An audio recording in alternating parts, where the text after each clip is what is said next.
So hello guys, welcome back to my channel. जैसा आप लोगों को पता ही है, हम इस चैनल पे थ्योरी डिस्कस करते हैं एंड हम post colonialism and feminism complete कर चुके हैं।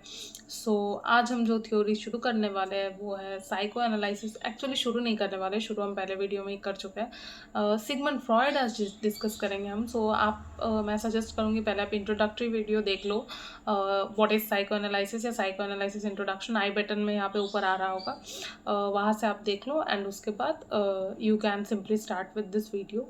ठीक है, और अगर आपको आइडिया है कि क्या है तो आप यहाँ से ही डायरेक्ट देख सकते हो, लेकिन फिर भी मैं सजेस्ट करूँगी उसको देख के इसको देखना, क्योंकि वहाँ पे बहुत सारी चीज़ें बताइए, क्योंकि इंट्रोडक्शन है। सो इंट्रोडक्शन को पहले देखना ही सही होता है। So without wasting much time शुरू करते हैं। अब जैसे आप देख सकते हो, Sigmund Freud, now he was an Austrian neurologist and the philosopher of psychoanalysis. ठीक है, so he was born in 1856 and died in 1939। Austrian neurologist थे और फाउंडर ऑफ साइको एनालिसिस थे, जो कि हमें पता ही है, नई बात कुछ नहीं है। साइको एनालिसिस उन्हीं की वजह से शुरू हुई है। ये हम पढ़ते भी है तो all the credit goes to that person. और उसके बाद ही used a clinical method for evaluating and treating pathologies arising from conflicts in the psyche through dialogue between patient and psychoanalyst. तो उन्होंने कैसे ये जो थ्योरी कैसे उन्होंने इसको यू नो डिस्कवर किया या फाउंड किया। ही यूज अ क्लिनिकल मेथड, वो क्लिनिकल मेथड यूज करते थे for evaluating and treating pathologies. ठीक है, तो people who were suffering with any psychological disorder, उनको ट्रीट करने के लिए। सो जिनको कॉन्फ्लिक्ट्स थी साइकी में, यानी कि साइकोलॉजिकल कुछ प्रॉब्लम्स थी, और जो डायलॉग होते थे between patient and psycho analyst, मतलब उन दोनों के बीच में जो कन्वर्जेशंस होती थी, वहाँ से उनको पता चलता था कि this is a separate theory, और वहाँ से उन्होंने ये स्टडी निकाली है। And distinctive theory of mind and human agency derive from it, जो मैंने आपको बताया। सो ये जो क्लिनिकल स्टडी थी, ये जो उन पेशेंट्स को जो पढ़ते थे और पेशेंट और उनके बीच में जो डायलॉग्स होती थी, उसके बेसिस पे उन्होंने ये थ्योरी को डिस्कवर किया। Now Freud says about civilisation that the purpose of human life is the pursuit of happiness. ये प्रीवियस ईयर क्वेश्चन है। ठीक है, सो पहला बात तो उन्होंने कहा था कि ह्यूमन लाइफ का गोल होता है हैप्पीनेस। सेकेंड बात जो उन्होंने कही थी वो है creative art reflects the purpose of human life. आप जो आर्ट क्रिएट कर रहे हो that reflect the purpose of human life. अब बहुत सारी आर्ट ऐसे होती है ना कि आपकी जो हिडन डिज़ायर्स होती है, जो आप शायद कहीं नहीं किसी को बता पा रहे हो, वो आप आर्ट में एक्सप्रेस करते हो। तो creative art reflects the purpose of human life. और civilisation is analogous with the human psyche. तो सिविलाइजेशन जो है वो ह्यूमन साइकी के साथ साथ चलती है। ठीक है, सो ये है कुछ बातें जो सिगमंड फ्रॉयड की प्रीवियस ईयर क्वेश्चन से आई हुई थी, एंड इंट्रोडक्शन हमने देख लिया। अब हम इंटरप्रिटेशन ऑफ ड्रीम समझेंगे कि what is interpretation of dream. Now ये जो सारी टर्म्स है यूजीसी नेट में पूछी गई है, जिसको मैंने नोट्स के फॉर्म में आपके लिए एक जगह कर दिया है। ठीक है, now what is latent. Latent is the forgotten part of dream. क्या होता है जब आप सपना देखते हो ना, बहुत सारा हिस्सा सपने का आप भूल जाते हो, you just simply forget it. जो आप भूल जाते हो ना, दैट इज द लेटेंट, भूल चुके हो। आपको जितना याद रह जाता है दैट इज मैनिफेस्ट। ठीक है, that is the manifest. Latent the forgotten part, and manifest is a part that you remember from the dream that you saw. So ये है दो चीज़ें। उसके बाद है ड्रीम वर्क। अब ड्रीम वर्क क्या है? The process that transforms latent content into manifest. ये जो चीज़ आप भूल रहे थे लेकिन भूले नहीं, उस वो याद आ गया, that is this entire process की जो लेटेंट से मैनिफेस्ट में जो ट्रांसलेशन हो रहा है या ट्रांसफॉर्मेशन हो रहा है, बेटर से नॉट ट्रांसलेशन, ट्रांसफॉर्मेशन हो रहा है, दैट इज ड्रीम वर्क। ठीक है, अब कंडेंसेशन क्या है? जब multiple images are combined into one symbol in the dream. मतलब सपोज आप एक you are seeing a snake in your dream. No, snake can signify multiple things. Death हो सकता है, डेंजर हो सकता है, थ्रेट टू लाइफ हो सकता है, ट्रबल हो सकता है, बहुत सारी चीज़ें हो सकती है स्नेक से। ठीक है, और maybe you are a Slytherin if you're a Harry Potter fan, you might be getting me, just a joke. So snake से बहुत सारी चीज़ें आपको पता चल सकती है। ठीक है, सो कंडेंसेशन, बहुत सारी मल्टीपल आइडियाज़ जब ड्रीम में एक जगह आ जाती है तो that is condensation for you. मतलब सिंगल स्नेक में आप इतनी सारी कुछ भी तो चीज़ आप उससे निकाल सकते हो ना। आप डेंजर बोल सकते हो, डेथ बोल सकते हो, ट्रबल बोल सकते हो, ट्रॉमा बोल सकते हो अगर स्नेक से कोई ट्रॉमा है तो। उसके बाद क्या है displacement. Now what is this displacement? Displacement मतलब an unconscious defence mechanism where the mind redirects emotions, typically anger और anxiety, from a threatening forbidden target to a safer less threatening one. मतलब suppose आपको गुस्सा आ रहा है, ठीक है, you are someone who is working in a corporate job, you are a corporate मजदूर एंड बॉस ने बहुत डांट दिया। सो आप घर आते हो, आके आप अपने भाई या बहन के ऊपर वो गुस्सा निकाल देते हो because you know they are the easier target. या फिर सपोज योर वाइफ, आपको बॉस ने डांटा, आप घर आए और अपने हस्बैंड के ऊपर सारा एंगर निकाल दिया। सो दिस इज वेयर उस टारगेट पे से आप गुस्सा निकालते हो जहाँ पे आपको थ्रेट हो, और उस टारगेट पे डाल देते हो जहाँ पे आपको लेस थ्रेट हो, ठीक है। So this is displacement.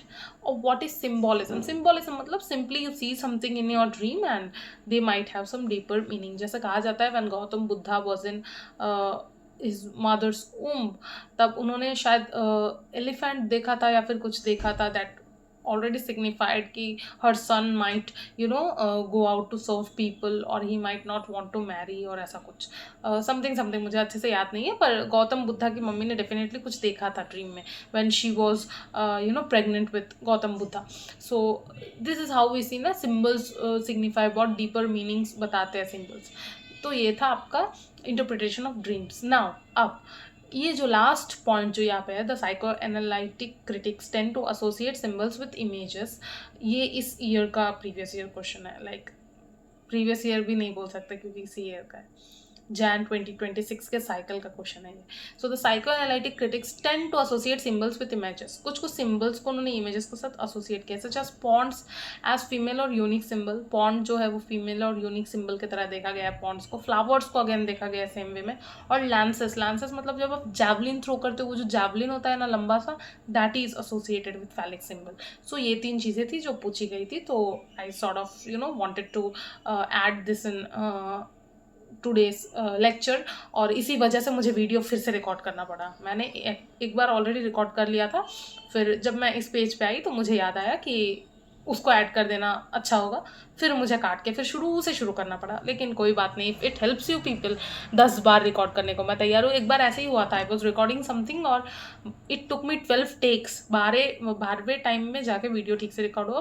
पहले के 11 वीडियोज बेकार गए। So it happens when you shoot, so कोई नहीं, ठीक है, I am not complaining, I am happy with this, with sharing all this with you people, और साथ ही साथ recording lectures. Teaching has always been a passion. So anyways, so psychopathology of everyday life, ये एक और work है। यहाँ पे Freudian slips और पैराप्रैक्सिस जो है, दोनों एक ही चीज़ें आती है ना। What is Freudian slip? Simple एक example, suppose modern day problems, modern solutions.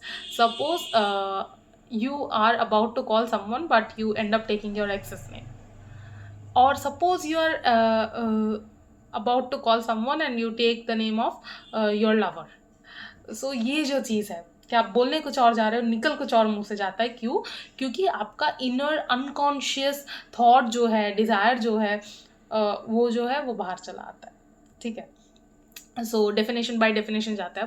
A Freudian slip is a verbal or written error that reveals unconscious thoughts, desires or emotions, typically replacing an intended word with a more revealing one. So कुछ intended word है, उसको आप नहीं बोल के कुछ और बोलते हैं। Suppose आपको किसी को बुलाना है and you end up saying someone's name whom you have a crush on, या फिर your एक्स लवर के नाम के साथ वो स्विच हो गया। So this is your deeper inner desire that comes out eventually. उसी को बोला गया Freudian slips. You were about to say something but you eventually slip of tongue, जो हम कहते हैं ना, फ्रॉइडियन स्लिप्स, ठीक है। अच्छा, स्लिप ऑफ टंग अलग चीज़ है, लेकिन again you can understand why I say this. उसके बाद दास अनहेमलिश, if I am wrong I am sorry, but again ये एक अनकैनी है, फ्रॉइडियन अनकैनी जो बोलते हैं। What is uncanny? Some people are afraid of those Barbie dolls and stuff, ठीक है। क्यों? क्योंकि उनको डर लगता है may be they might come alive और समथिंग लाइक दैट, ऐसा हो जाएगा। सो यही होती है अनकैनी, कि आपके सामने एक चीज़ है पर आपको लगता है कि उस चीज़ के पीछे शायद कुछ एक चीज़ है जो कि स्ट्रेंज है। ये a simple Barbie doll is a very common thing, but it coming alive is something not ordinary, that is strange, so उससे डर लगता है, ठीक है. So that is what your Freudian uncanny is. Let us go by the definition. For Freud the uncanny is located in the strangeness of the ordinary. Freud's concept of the uncanny revolving around feelings of dread and unease associated with familiar things becoming strange. ठीक है. So familiar thing in front of you and you think that maybe it will come alive or maybe it will do some harm to me. So this is what Freudian uncanny is. बहुत चीज़ों से बहुत लोगों को डर लगता है, ठीक है.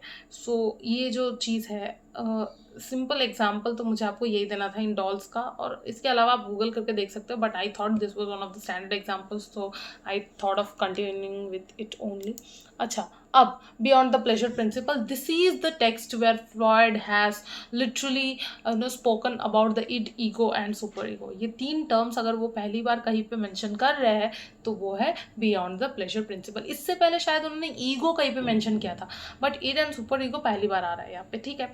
अच्छा, लिबिडो अब क्या है? लिबिडो मैं पहले बता दूँ आपको, this is the part of the id, ठीक है. ये इड का पार्ट है. दिस इज द इंस्टिंक्ट और the drive about thirst, hunger और सेक्सुअल डिजायर. ऐसी ड्राइव जो आपसे कंट्रोल नहीं होती है, ठीक है. When you are thirsty, you are hungry, you want some physical intimacy, this is something that goes uncontrollable according to Freud, ठीक है. that is your libido, instant urge for something, ठीक है. अब it, ego and super ego, ये जो तीन चीज़ें हैं, अब आपको समझना पड़ेगा कि क्या है ये, और इसमें फ्रॉइड क्या कहना चाह रहे हैं. So the unconscious, conscious and concise, ये पहले ही मैंने इन तीनों को डिफ्रेंशिएट कर दिया. Now it is something unconscious, आपके अनकॉन्शियस माइंड में ये हो रही है, and this is pleasure principal, because libido भी इसका एक पार्ट है, तो आपको समझ में आ ही रहा है. उसके बाद ईगो, दिस इज कॉन्शियस, आपको पता है कि this is happening with you. Reality principle, ego आप एवरीडे ईगो मत समझना इसको, this is reality principle. Consciousness के साथ अगर आपको कुछ चाहिए और आपको वो चाहिए ही चाहिए, ठीक है, that is ego.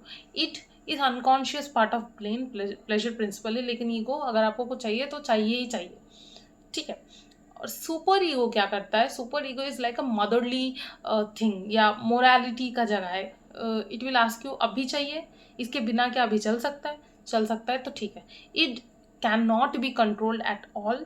Ego is something that कि मुझे चाहिए तो चाहिए, and super ego is something जहाँ पे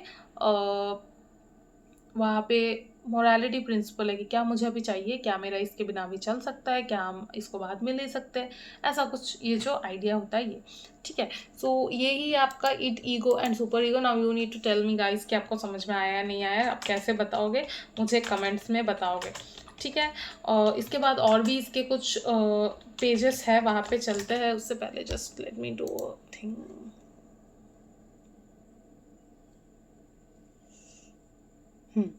अच्छा, एक एग्जाम्पल है it, ego and super ego का, वो मैं बता देती हूँ, उसके बाद हम आगे जाएंगे. So suppose someone wants to कुछ चोरी करना है किसी को, ठीक है. So ego is something, it is something, it को चोरी करना ही है, ठीक है, इट को चोरी करना ही है. सुपर ईगो बोलेगा कि नहीं, चोरी करना गलत है. आपका जो ईगो है वो क्या करेगा? वो एक ऑल्टरनेटिव सिचुएशन ढूंढेगा या ऐसा कोई रास्ता ढूंढेगा जहाँ से चोरी करना लीगलाइज हो जाएगा, ठीक है, जहाँ से आप चोरी कर सकते हो, कोई ऑल्टरनेटिव आपको ढूंढ के लाएगा, ठीक है. This is id, ego and super ego. Let me explain this to you again. Id is something, क्योंकि इट प्लेजर प्रिंसिपल है, इट को चोरी करना है तो करना ही है, इट को उसका कोई ऑल्टरनेटिव नहीं होता है.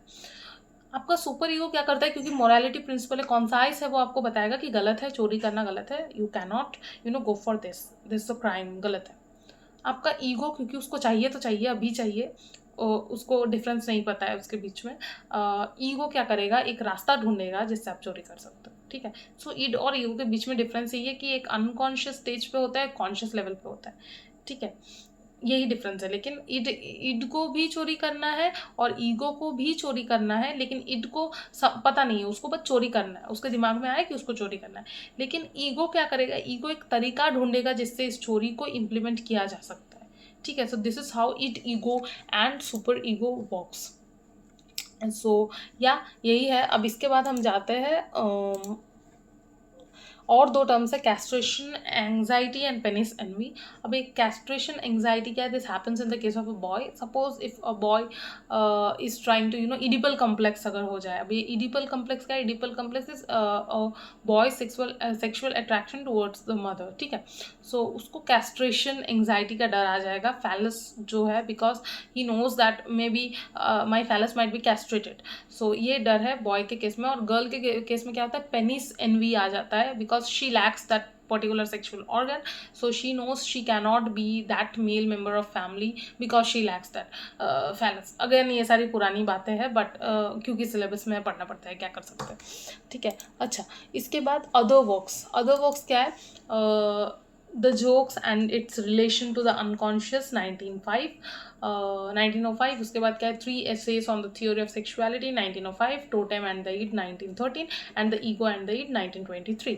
सो ये कुछ वर्क्स है जो पूछी गई है यूजीसी नेट के एग्जाम में, आपको मिल जाएंगे। ये इंपॉर्टेंट वर्क्स है, प्रीवियस ईयर अगर आप निकालते हो तो मिल जाएंगे, बाकी तो मैंने यहाँ पे आपके लिए निकाल के रखा है ये। सो या this is what it is, this is all that I wanted to share with you people regarding Sigmund Freud।